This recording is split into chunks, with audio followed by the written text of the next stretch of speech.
तो stock market invest में खासतौर पे लॉन्ग टर्म इन्वेस्टमेंट पे फोकस करने वाले जो इन्वेस्टर्स होते हैं, खासतौर पे जो बड़े इन्वेस्टर्स होते हैं, वो फ्यूचर की ग्रोथ को ग्राउंड लेवल पर रहते हुए पहले से ही देख लेते हैं और फ्यूचर ग्रोथ सेगमेंट्स में इन्वेस्टमेंट करते हैं। रिसेंटली मैं ट्रैवल कर रहा था अयोध्या और जहाँ पे मैंने रामलला जी के दर्शन किए, उसके पहले मैं था सुल्तानपुर सिटी में। अब सुल्तानपुर एक छोटी सी सिटी है उत्तर प्रदेश की, जहाँ पर डेवलपमेंट्स हो रही हैं, ग्रोथ हो रही हैं रूरल एरिया को ध्यान में रखते हुए। ऐसे में जब मैंने वहाँ पे डोमिनोज का आउटलेट देखा तो मेरे लिए सरप्राइजिंग था, क्योंकि कई सालों के बाद मुझे वहाँ पे डोमिनोज का आउटलेट देखने को मिला।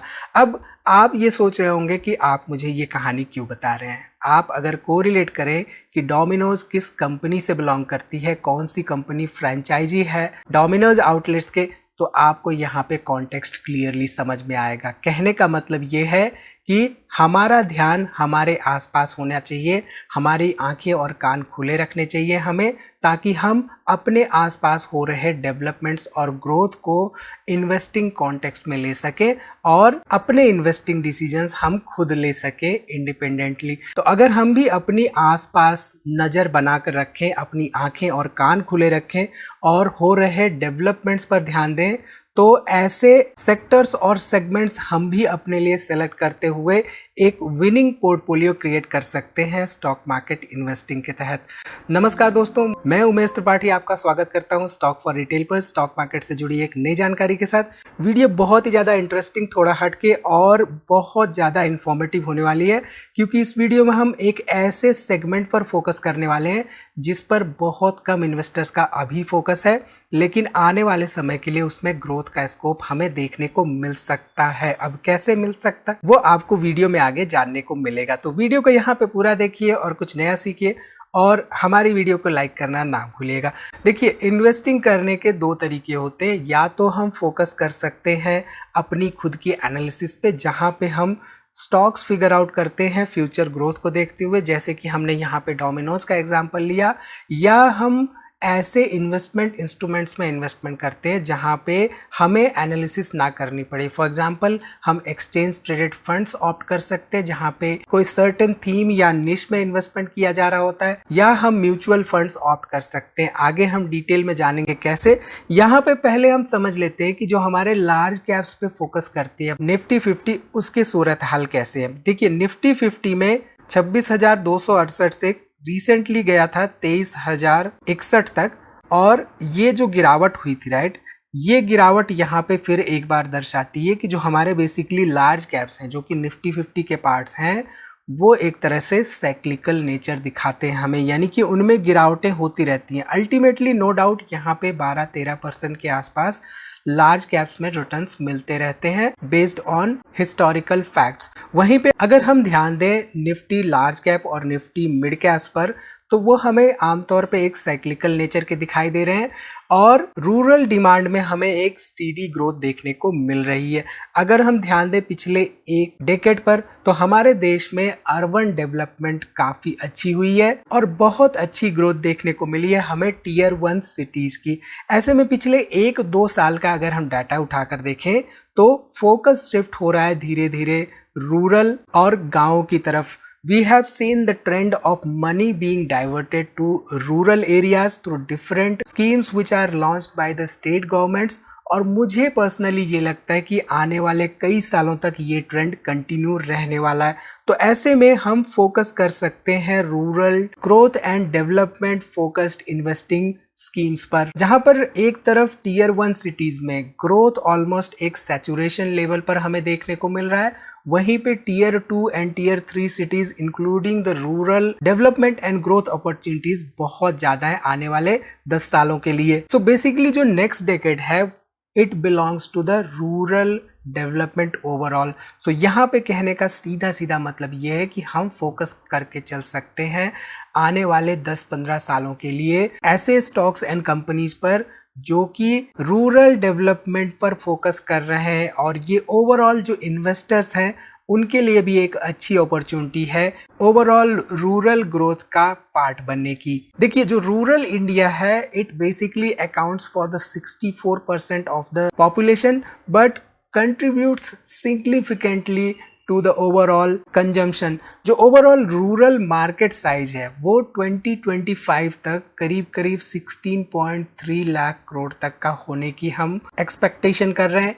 इसका सीधा सीधा मतलब ये है कि आने वाले समय में ओवरऑल रूरल डेवलपमेंट में काफ़ी ज़्यादा स्कोप है, B it the FMCG sector और द एग्रीकल्चर सेक्टर। हमें एक रैपिड रूरल पेनिट्रेशन दिख रहा है ओवरऑल। सो गांव की ओवरऑल ट्रांसपोर्टेशन कनेक्टिविटी की बात हो या डिजिटल पेमेंट्स की बात हो या ई कॉमर्स की ही क्यों ना बात हो, हमें ऑलमोस्ट हर फील्ड में ग्रोथ दिखाई दे रहा है।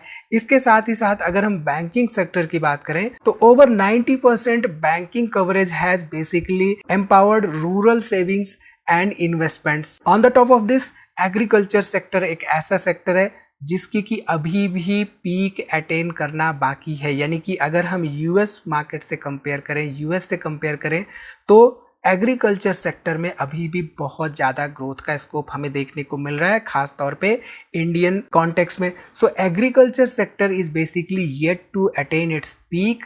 इसमें ग्रोथ का पोटेंशियल बहुत ज़्यादा है। ऐसे में ट्रैक्टर्स या टू व्हीलर्स की डिमांड हम आने वाले समय में विजुलाइज कर सकते हैं। साथ ही साथ इलेक्ट्रिक व्हीकल सेगमेंट को भी हम आने वाले समय में विजुलाइज कर सकते हैं। सो ऐसे में अगर हमें रूरल ग्रोथ पर फोकस करते हुए सर्टेन स्टॉक्स फिगर आउट करना है या सेक्टर्स फिगर आउट करना है तो ये हमारे लिए बहुत ही चैलेंजिंग टास्क हो जाएगा। इस पर मैंने काफ़ी रिसर्च किया to see if there is any mutual fund focusing on rural growth. To my surprise कोई भी ऐसा म्यूचुअल फंड तो नहीं दिखा, लेकिन हाँ एक एनएफओ दिखा जो कि इस थीम पे बिल्कुल फिट बैठ रहा था, ICICI prudential rural growth opportunities fund. अब यहाँ पे म्यूचुअल फंड क्यों, देखिए mutual fund basically helps capture multiple growth themes with in rural India offering a balanced exposure across sectors. हमने आपसे कहा था राइट कि हमारे पास दो ऑप्शंस होते हैं, या तो हम खुद एनालिसिस करें, खुद स्टॉक्स फिगर आउट करें, या हम ईटीएफ्स या म्यूचुअल फंड्स पे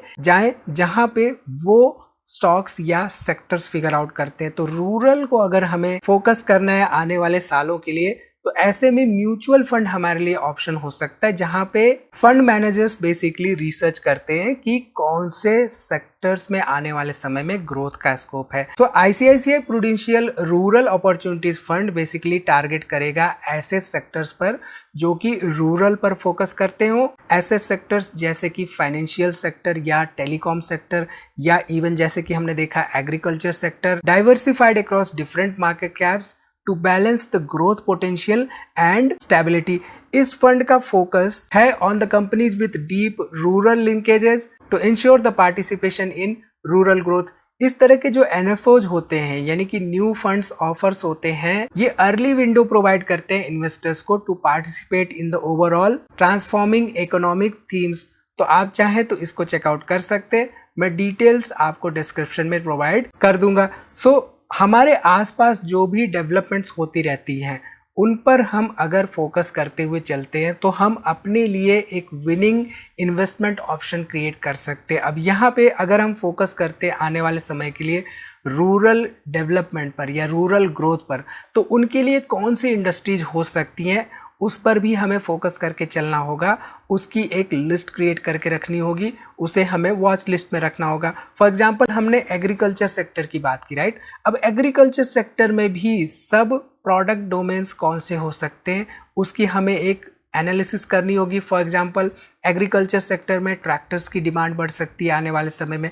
ऐसे में हमें ये देखना होगी कि कौन सी कंपनियां ट्रैक्टर्स मैन्युफैक्चर कर रही हैं, साथ ही साथ ट्रेलर्स कौन सी कंपनियां मैन्युफैक्चर कर रही हैं, या एग्रीकल्चर सेक्टर के लिए ड्रोन्स कौन सी कंपनियां मैन्युफैक्चर कर रही हैं, क्योंकि आने वाले समय में हम टेक्नोलॉजी का इस्तेमाल देखने वाले हैं इवन विलेजेस में या tier 2 tier 3 cities including rural areas में। तो ऐसे में हम इन पर फोकस करके चल सकते हैं। तो हमें इन छोटी छोटी बातों पर ध्यान देते हुए फ्यूचर में कौन से डेवलपमेंट स्कोप्स हो सकते हैं उन पर ध्यान देना चाहिए। इसके साथ ही साथ अगर हम ध्यान दें तो हमारे आसपास हम धीरे धीरे टीयर 1 टीयर 2 सिटीज में खासतौर पे अपने छतों पर सोलर पैनल्स देखने लगे। तो ऐसे में आने वाले समय में फ्यूचर में रिन्यूएबल एनर्जी सेगमेंट में खासतौर पे सोलर पे फोकस करते हुए कौन सी कंपनियां हो सकती है उन पे हम फोकस कर सकते हैं। इसके साथ ही साथ हमने बात की डिजिटल इंक्लूजन और बैंकिंग की, साथ ही साथ फाइनेंसिंग की। तो हमने देखा कि ऑलमोस्ट 80% हाउस होल्ड में बैंकिंग पेनिट्रेशन हमें देखने को मिल रहा है। ऐसे में फाइनेंस रिलेटेड अवेयरनेस हमें लानी है। रूरल एरियाज में भी अभी भी कई जगह ऐसी हैं जहाँ पे कैशलेस ट्रांजैक्शंस नहीं हो रहे हैं, रूरल में खास तौर पे। तो आने वाले समय में इस पर्टिकुलर सेगमेंट में भी ग्रोथ का स्कोप है। और रूरल इंफ्रास्ट्रक्चर की ओवरऑल बात करें तो इस सेगमेंट में भी बहुत ज़्यादा ग्रोथ का स्कोप हमें देखने को मिल रहा है। फॉर एग्जांपल आपको बताऊं कि कई सारे गांव, विलेजेस जो हैं वो धीरे धीरे शिफ्ट हो रहे हैं, नगर पालिका से जुड़ रहे हैं। अब वहाँ पे जैसे ही कोई सर्टेन विलेज नगर पालिका से जुड़ जाता है तो उस पर ऑटोमेटिकली कुछ मूलभूत चीज़ें जैसे कि वाटर सप्लाई सिस्टम या ड्रेनेज सिस्टम या आसपास के सराउंडिंग को क्लीन करने का सिस्टम, इनका इम्प्लीमेंटेशन हो जाता है। तो जैसे जैसे विलेजेस आने वाले समय में कन्वर्ट होते रहेंगे, नगर पालिका से जुड़ते रहेंगे, तो हमें वहाँ पे रोड हो या सैनिटेशन हो या वाटर सप्लाई हो या इवन ब्रॉडबैंड कनेक्टिविटी हो,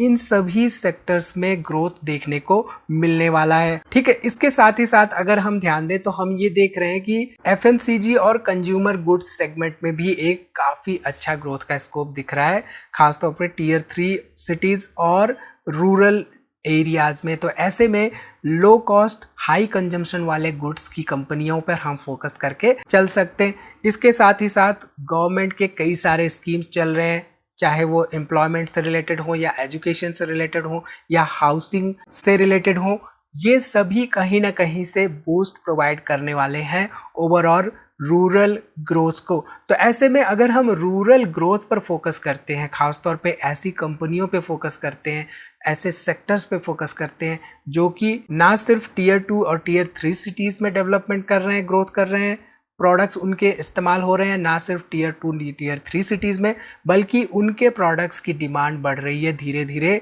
विलेजेस में और रूरल एरियाज में, तो हम एक विनिंग पोर्टफोलियो क्रिएट कर सकते हैं। ठीक है, अब यहाँ पे एक एग्जांपल देख लेते हैं कि कैसे हम स्टॉक्स की एनालिसिस कर सकते हैं, खास तौर पे रूरल एरिया को फोकस करते हुए। तो फॉर एग्जांपल यहाँ पे मैंने एक सर्टेन कंपनी ली है जो कि ट्रैक्टर सेगमेंट से बिलोंग करती है। अब यहाँ पे हमें देखना होता है कि इनके जो आरओई है, आरओसी है, एटलीस्ट 10-15% से ज़्यादा होना चाहिए। कंपनी कंसिस्टेंटली डिविडेंड प्रोवाइड होनी चाहिए, कंपनी प्रॉफिटेबल होनी चाहिए, कैश फ्लो भी पॉजिटिव होना चाहिए, पेट्रोस की स्कोर अगर 4-5 से ज़्यादा है तो हमारे लिए प्लस पॉइंट होता है, ग्राहम नंबर के आसपास होनी चाहिए। ग्राहम नंबर से अगर बहुत ज़्यादा दाम पे ट्रेड कर रहा है तो वहाँ पे वैल्यू इन्वेस्टिंग का जो मार्जिन ऑफ सेफ्टी होता है वो हमें नहीं मिलता है। साथ ही साथ price to earning ratio industry price to earning ratio से कम होना चाहिए। अगर 10-15 के आसपास प्राइस टू अर्निंग रेशियो है तो हमें वो एक अंडर वैल्यूड सेगमेंट की कंपनी दिखाता है। ठीक है, यहाँ पे पीजी रेशियो जो है अगर 1 से कम होता है तो अगेन अंडर वैल्यूड स्टॉक हमें दिखाता है।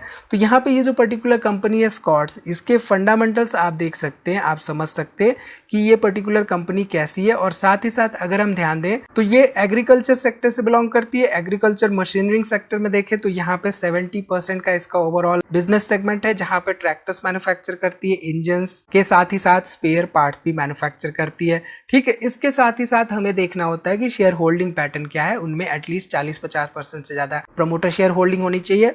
पब्लिक इन्वेस्टमेंट कम से कम हो तो हमारे लिए प्लस पॉइंट होता है, और उसमें इंस्टीट्यूशनल इन्वेस्टमेंट भी हमें देखने को मिलनी चाहिए। ठीक, इसके साथ ही साथ बेसिक पॉइंट हमें देखना है कि पिछले 6-7-8 सालों में कंसिस्टेंटली डिविडेंड पे किया हो या नहीं। तो इन बातों का ध्यान रखते हुए हम फोकस करके चल सकते हैं रूरल सेगमेंट पर, जिसमें कि आने वाले समय के लिए बहुत बड़ा ग्रोथ का स्कोप दिख रहा है।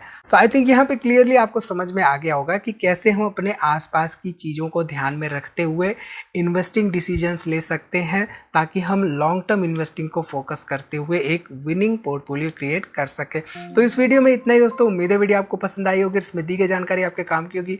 वीडियो को लाइक करिए, कोई भी सवाल हो तो कमेंट जरूर करिए और दोस्तों में शेयर करना ना भूलिए। तो आज की वीडियो में इतना ही, मिलते हैं अगली वीडियो में एक नई जानकारी के साथ। तब तक आप अपना बहुत ख्याल रखिए।